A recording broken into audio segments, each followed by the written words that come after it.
Right, man. Here we we are. go. We're ready to rock and roll. Let's do this, Dave. Appreciate you jumping on again. You ready? Let's do this. Okay, man. Looks like your setup got a little better. I like it. Hey, look, every once in a while, little upgrade from time to time makes you healthy. Man, that mic, that's way better. That's awesome. Better, right? Is it more clear? Yeah, it's way more clear. So that's good because I have a lot to say. I have a lot to say today, so like it better be clear. Yeah, we wanted to dive in. Look, this is kind of this is our 4th of July webinar. So happy 4th of July, everybody. But wanted to dive in and talk through this idea of declaring independence from AI confusion. So many people out there are nodding their head at the moment when they hear terms like AI agent, agentic, cloud employees, context window. I mean, LLM. I mean, you name it. We're all sometimes nodding, BSing our way through these conversations. And Dave and I thought, you know what, maybe we take a step back here. Rather than BS your way through it, why don't you actually understand some of these so that you can really contribute to the conversation and excel at your job. So today we're going to do that. We wanted to dive in, myself and Dave, and talk through some of these terms that you often hear, but you really have no clue what they mean. And Dave happens to be one of those people that I come to about once a week. And I'm like, now, what does this mean, Dave? What does that mean? And so we're going to dive in. Dave, thoughts before we jump in? Yeah. And the problem with this industry is people are using technical terms for marketing purposes. So they're throwing things like super intelligence out there, or AGI, or MCP, and they're using it not correctly. So it's if you're confused, you're justified in being confused because people are making stuff up every day. And it's crazy. It's crazy stuff. Sometimes we're using the same term, to mean certain things like super. We'll get into that one, but super intelligent AGI. I'm just like, that's right.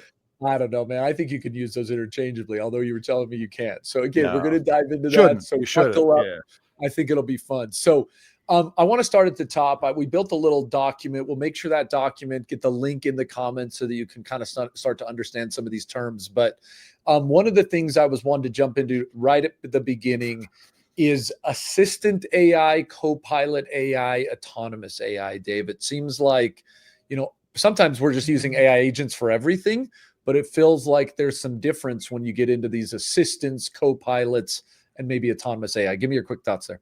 Yeah, let's start off with just an AI agent. Actually, is kind of the important. Because that's the foundation of what's happening, and it's AI agent is the noun for agentic AI as an adjective, right? So this concept of agentic is just an agent, and it became super trendy. Early this year, like all of a sudden you saw Satya Nadella talking about it. You saw, the CEO of Microsoft, you saw Jensen Huang using it, the CEO of NVIDIA. It just became like the trendy thing to say, agentic AI. So an agent is a type of AI that does a workflow, that does a task. So, and that's what an agent does. So in its most base form, an AI agent is just something that does some sort of automation, which is a confusing thing because it's like, well, we've had automation for a long, long time. So what's the difference between just automation and agentic automation, or just an agentic, workflow? And the difference is we're using an AI to make a decision versus a workflow, like a decision tree or something that's like more determined. It's just a workflow. So it's like it's the old choose your own adventure books where you'd be like, okay, I'm going to either do path A or path B. That's a deterministic sort of workflow. And that's what we've had for the last, 50 years. An agentic workflow or an agent is one that actually we're using AI to make kind of a fuzzy decision. It's like, depending on what information you give it, it could go A or B. So that's your first definition. Oh man, I really like that one. Cause it does feel like there's so many workflows out there. And again, we're using the term, we're just like, oh, that is now AI. And I'm like, that just feels like a workflow. That is really just a built-in concept where you literally are programming, when this happens, I want you to do that. And I'm like, that doesn't feel any different than what I did in Marketo, 15 years ago. So I like that. And be careful, because a lot of vendors are basically saying, oh, we're adding agents to our product. And they're basically taking the product they already have. They're putting a little bit of different algorithm in it. And then they're just calling it now, an agent, which I guess technically it might be, but it's the same workflow. There might be a little more autonomous nature to the decisioning, but it's the same stuff. Okay. Let's keep it high for a second, Dave. I do want to dive into a couple of those I mentioned, but AI then, so that's even higher than maybe AI agent or agentic agent, but what is AI? Because man, I thought I heard about AI, hundreds of years ago, but Yeah. or a long time So ago. go super big picture. Think about this tree. The very top of the tree of terms is AI. And underneath AI, there's like statistics, there's machine learning, there's workflow. Those are all types of artificial intelligence. And if you go back like 150 years ago, the founder of computers is a woman named Ada Lovelace. And we could do a whole session on just Ada Lovelace. But she was, she made this determination that AI will never exist. And it kind of was debated. And we're talking, I think 1830, 1840 when Ada, so like we're talking early days. By the time you have, the one kind of 1930s to 1950s, you have this now belief that AI can actually happen. You have Alan Turing. We've all, watched the Imitation Game where Alan Turing built this AI machine or this decision machine. AI is super broad. Basically, it's any way computers make decisions kind of independently. So this could be really a workflow. It could be, some sort of randomization thing. So that's your biggest term, AI. And then there's lots and lots of things that go underneath AI. I like that. Okay, that's super helpful. And then with AI, there are these new terms that are coming out. You started with it, but it's like AGI or super intelligence. While we're talking AI, help me understand the difference, because I think super intelligence sounds cooler, so I have been saying that more, but I don't know what it means. There's no doubt super intelligence is the coolest word we can use right now. But let's make sure we know what we mean. My product has super intelligence. Yeah. It's not just AI. No. I'm telling people I'm super intelligent. I'm not just intelligent. I'm super intelligent. So, okay, there's 3 words in this pantheon. You have AI, you have AGI, and then you have super intelligence. And so again, these are terms that everybody are using to for marketing, right? So AI is this broad term of just generally using kind of single automation, kind of intelligent or fuzzy automation around single decisions. So, we're thinking things like, and it's been around, algorithmically since the 50s. And I'd say it got very heated. Things like neural nets in the 70s and 80s, early mid 2000s, you have deep nets. So AI has been around for a long time, but think about it. It's basically using algorithms to make decisions that are very specific for like a narrow use case. Like, oh, should I go shopping or should I not go shopping? Maybe I'll make an AI algorithm that does that. In fact, you and I were making AI sales tools back in, in mid 2000s with InsideSales.com. Like that's been around for a while. This concept of AGI is reasonably new, at least kind of in the market when, and it's more broad AI. So it's not single decisions, but it's more comparable to say what humans do. So like humans, we make decisions about shopping and painting and sleeping and work. So we are an AGI. Like humans, almost like, for lack of better terms, are like an AGI. That's right. Idea. And so an AI is a job specific decision algorithm. An AGI is broad. And so you would argue humans are that. Now, the crazy thing is Altman, back in December, in his 12 days of AI, if you remember, he announced, I think at the end of that, we have now achieved AGI. But what does that even mean? Like, who's to say, oh, this, an LLM is now comparable to a human where it can make decisions across all these different domains. Yeah. So AGI would be comparable to us. So I would say we're not there yet. I think we're probably fairly close. And I want to take a step back. There's this concept called the Turing test that Alan Turing made. And it's actually, it's super interesting. So the premise is you put either a human or a computer in a closed room, and then you have somebody outside that room that's slipping questions into this room that may or may not have a human, or it might be a computer. And then that computer or human slides answers on a piece of paper back and says, here's the answer to your question. If we, as the person sliding questions in and receiving the answers out, can't tell the difference, but whether it's a human or a computer, then it doesn't make any difference. Now you've achieved AGI. I would say, again, if you think about GPT, maybe we're there. Like, there's times when I'm like, I can't tell whether an email is an AI response or if this is a human response. Yeah, interesting. But I would say it doesn't really span all domains. So you have AI, this broad definition of just algorithmic decision making. Then you have an AGI, which is human level intelligence and human level capability of answering questions. And now let's go to super intelligence, or SGI. So and real quick, so AGI stands for artificial general intelligence. That's right. Got it. Yep. Okay. And so now another thing just happened, which is to me super interesting. Zuckerberg at Meta just pillaged the world's top AI researchers. Like, it was a full-on FBI raid. It was a bloodbath. Like, he literally took every major researcher.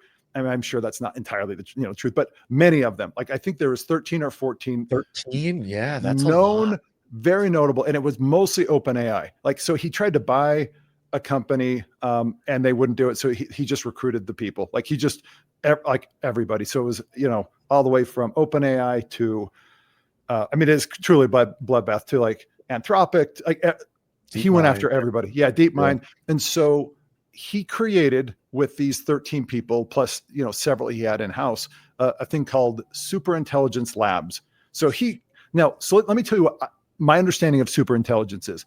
You have AGI, which is human level intelligence from math, and then the step beyond that is super intelligence, which is when those algorithms surpass human capability in every front. So it's not just like, oh, this is better than me at hosting podcasts. This is better than me at everything. That's a super intelligence. And so, is there an analogy? It seems like like a toddler versus human. Yes. So the analogy between an SGI and an AG, or like a super intelligence, is like the intelligence that we have, our capability to do stuff, to understand stuff, to solve problems, versus a toddler. That same distance is the difference between a super intelligence and an AGI. So it's dramatically beyond. Like, a toddler can't even conceive of the things that we think of, even things as simple as, again, cleaning our house or going shopping or doing math problems. That same inability to understand the capability of a super intelligence is that same distance.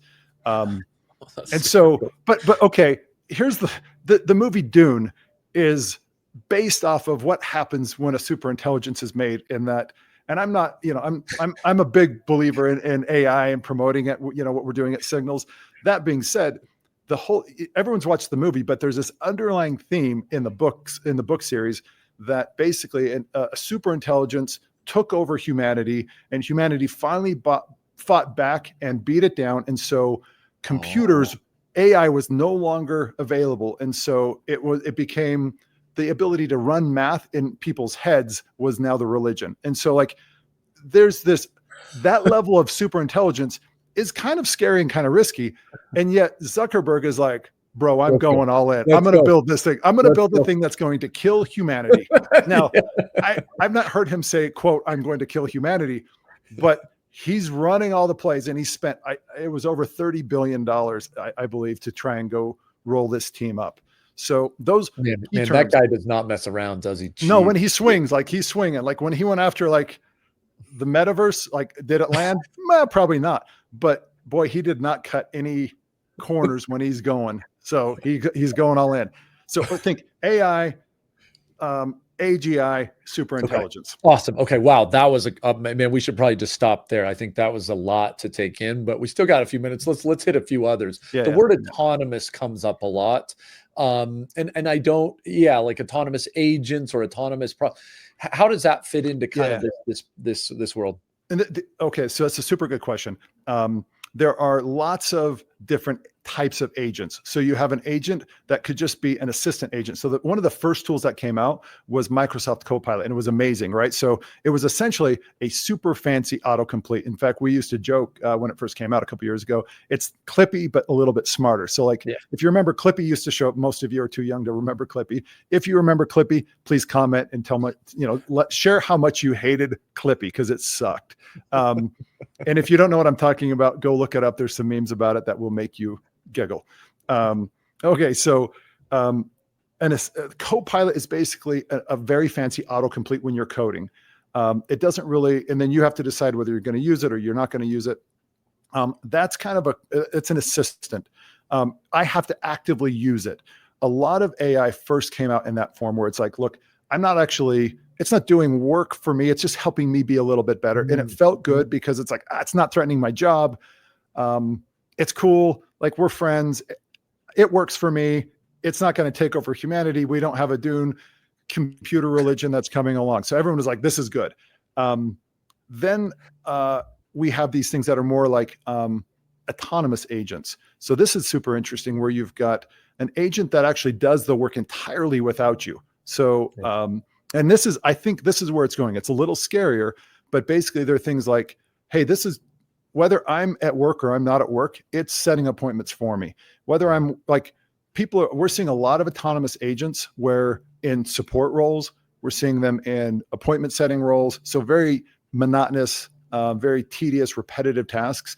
Totally autonomous agents are emerging. And so you basically have kind of this workflow thing, and then you have these assistants, and then you have autonomous agents. So those are the three that I see kind of emerging. I like that. Cool. Okay, good. That is a nice rounding out then. So some more basic terms that we hear often.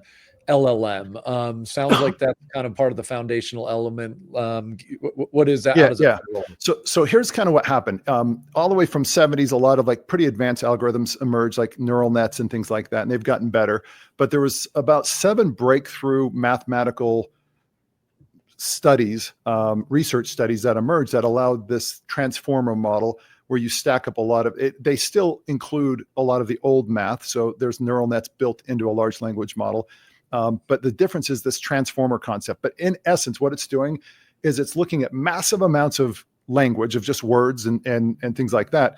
And then it's learning those patterns, and then it's just repeating them back. So it's like a parrot that is taught off of the entire corpus of the internet. And it's mostly things like Wikipedia and Discord and Reddit, and where there's lots of text. Like, that's the bulk of where this thing is trained from, but it's all over the place. So what it is if you think in a human brain, there's a component of our brain that talks, that has the speech function. That's, I would think at core an LLM is the replication of that speech function in our brain.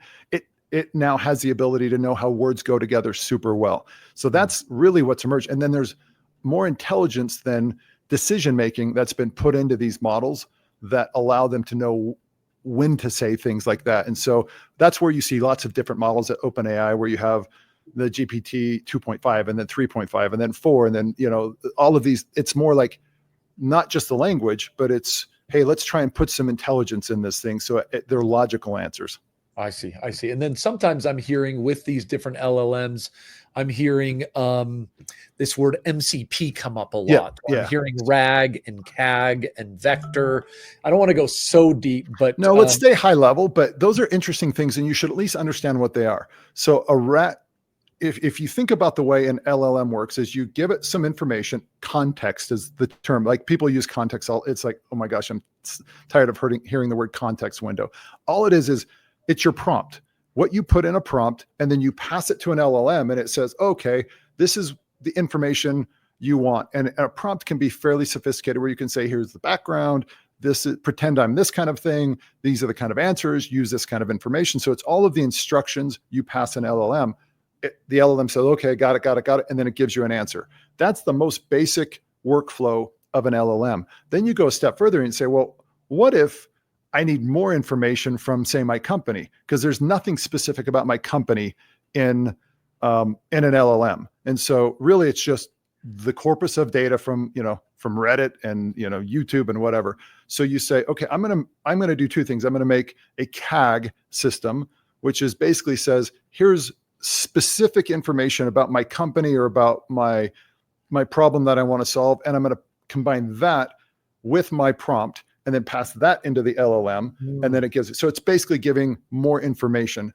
And then RAG is, once I do pass the information to the LLM, or in the process, it's a database, a vector database, which is it's almost the same as any other database, except that it allows you to search things that are similar, like in the proximity of so if I say, tell me your favorite classic muscle cars. And then maybe I have a database of the best muscle cars.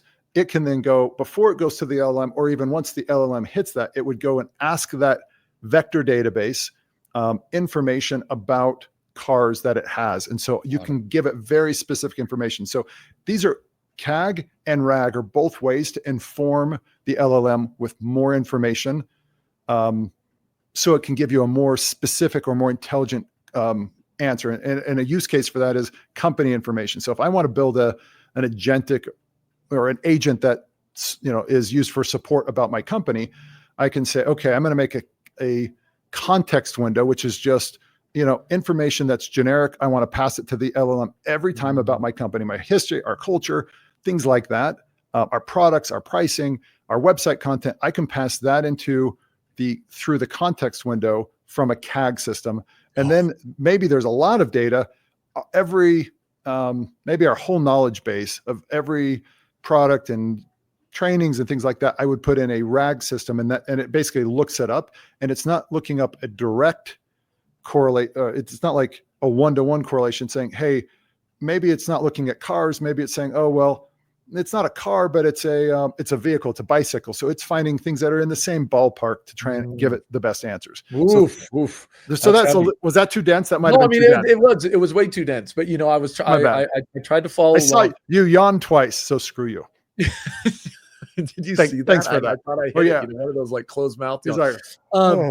MCP. Yeah, MCP is okay. This is one of the most important terms, and I don't think people are. Again, it's hard to understand. It's the concept of it is it's an API. So you've heard the term API. It's how one computer talks to another computer. And there's lots of different we'll call it languages that they talk. MCP is a type of integration that an AI can talk to another AI. So think about what I just said. It allows AIs to talk to each other in a standard way. And it was actually Anthropic who invented the standard and then open sourced it. And then pretty soon everybody was using it. I posted a bunch about it. I think it's so technical that people are like, I don't get it. Like, who cares? I think this is as big a change in the world as when TCP/IP was invented. And just so for people who don't know what that is the protocol that the internet runs on. Without getting super technical, it allowed the modern internet. So this is now the protocol, the language that AIs can talk to each other without us even being in the middle of it. So I could write a post or make a prompt to say, find the best vacation spots for spring 2025 or summer 2025. And it now has the ability to go and talk to lots of websites and databases and maybe even my calendar and maybe even my bank account to say, well, how much does Dave actually have? What can he even afford? So it's the ability for AI to go all over the web and consolidate and make really interesting, meaningful things. This is why MCP it's model context protocol, but who cares? I know, right? This is what makes AI useful to us, because like when GPT first came out, we were like, oh my gosh, this is so cool. I'm going to ask it questions, and I'm going to ask it stupid questions, and I'm going to ask it like inappropriate questions, and it's going to answer, and I'm going to try and hack it. But pretty soon we're like, okay, this was a cool circus trick, but now what? What MCP does is it lets it integrate into all of our lives, our bank accounts, our homes, our home automation, our refrigerators, our cars. So I could have an AI in my car and say, hey, I'm almost home. Will you go turn the air conditioner or whatever? Yeah, that's right. Yeah, things like that. It allows all of these AIs to start to talk to each other. And what's interesting about it is now Microsoft, OpenAI, everybody's accepted it as the standard, even though Anthropic started. So now it is a thing. Wow, that's interesting. Yeah, I've heard that one a bunch. Okay, couple more terms, then I want to go back big picture before we close. Hallucination bias. These are things we're hearing a lot just with models. Give us the quick overview there, if you don't mind. Yeah. So AI doesn't know what's right or wrong. Just these LLMs, they don't know. So to say like, hey, it's lying to me, it doesn't. Lying, it's like a sociopath. It doesn't actually know good or bad or right or wrong. It just has information. And so if you ask it a question and it doesn't have data to answer it, it'll just make something up. And it is like, this is good. Like, and so a hallucination is when AI doesn't have the data to make a correct answer. So it just uses its information to make a false answer. Now, it's actually pretty easy to solve for this, because all you do is tell it, don't lie to me. Like, if you don't know the answer, don't make something up. And it's pretty good about not doing that. But for a period of time, dude, it was crazy. Like, stuff was like, yeah, look, there was stuff in the news. I mean, we heard about it a lot, like this hallucination thing, this stuff, etc.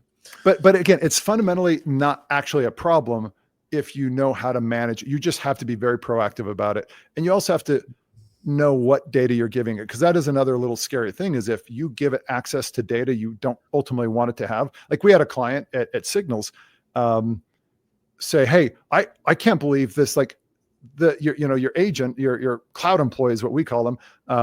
And there's a difference there, but we can talk about that at some point.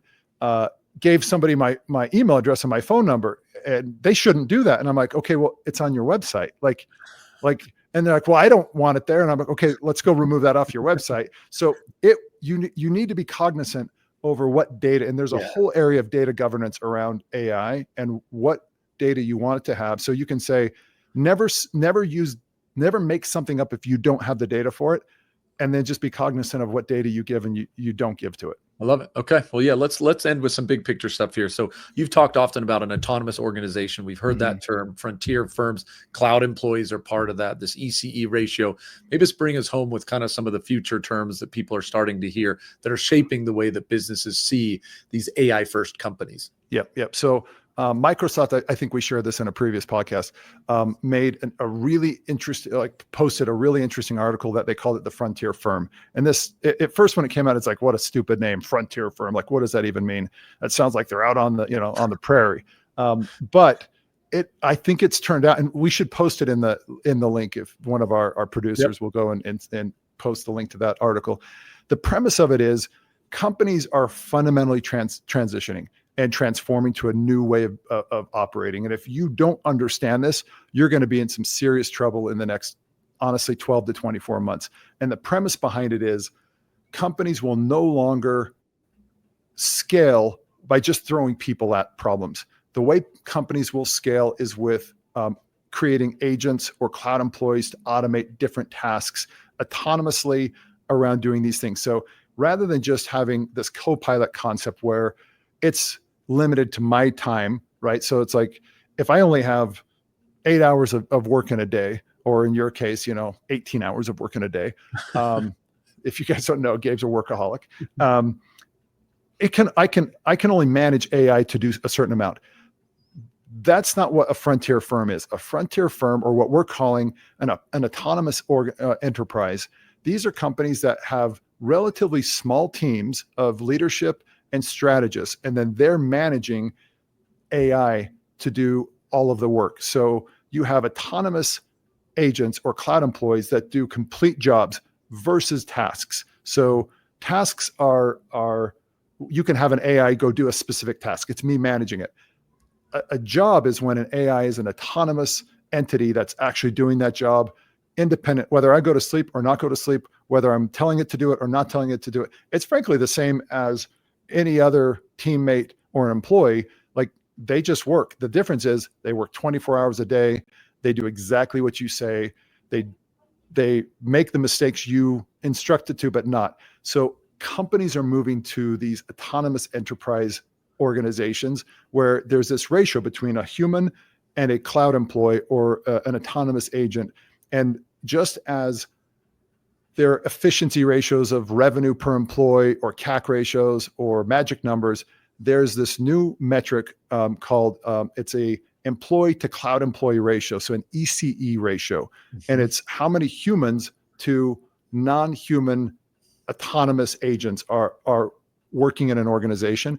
And again, it's still early to say what's right or wrong, but it appears to be early on. We're seeing companies that are just trying to get to a one-to-one. Like, that's like, let me just have these autonomous employees, autonomous agents versus human employees.